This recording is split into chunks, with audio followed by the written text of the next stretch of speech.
omukulembeze w'eggwanga erya America Donald Trump asimattuse okufa omulundi ogwokubiri. Mujjukira bulungi nnyo nti mu kaluluuko kanene akalulu akamuleeta mu ntebe yali ali ku kampeyini yeemu oba laaleeza ezimu, waliwo omusajja sniper eyagezaako okubeera nga amutujja ekyasi bondowooza nga balaba dda ensasagge Donald Trump gy'ayinza okubeera nga ateekawo. Mwana wattu n'asimattuka era essasi lyamuyita kutu okukakana ng'omutemu oyo bamukutte. Ekiro ekikeseza olunaku olwaleero Donald Trump abadde ategese akabaga ak'abannamawulire abagasakira mu paliamenti gitwale nti paliamenti ne White House yeeyo. Omanyi bannamawulire balimu ebika, mulimu omunnamawulire akusakira ag'omu katugeze wano mu ggwanga erya Uganda ng'oli ye munnamawulire buli w'owulira eggulire likwasaganya ku Pulezidenti Yoweri Kaguta Museveni agenda kubeera oyo. Wabeera wa NTV koze eyo bagigana, wabeera wa NBS ojja wulya nga buli ggulire likwasaganya ku Pulezidenti Museveni muntu omu yoyo ono yagasase ono yagasase ono yagasase,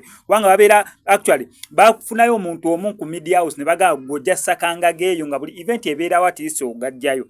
Kati munanga badde abategekedde akabaga bannamawulire abagasakira mu Parliament ne White House munanga bajaganyemu era nga ye ne mukyala we bagenya abakulu akwaka akabaga. Musajja oyo nga we mumulabye n'agamba ndooza ye opportunity gye sirabanga era bw'atyo n'agezaako okwagala okutta omukulembeze w'eggwanga erya America. Kimanyi bulungi nnyo nti embeera ya bunkenke oluvannyuma lw'olutalo okubalukawo wakati wa America, Israel ne Iran. Kati sawa zino eno bunkenke bw'amaanyi buli omu asobola okukola ekintu eri munne. Kati twebuuza ono ye ani abadde amusindisa. Wano ku SMX Media ndasigala nku updates gwe kyonna okukola subscribing and notification bell ebisigadde obitulekere.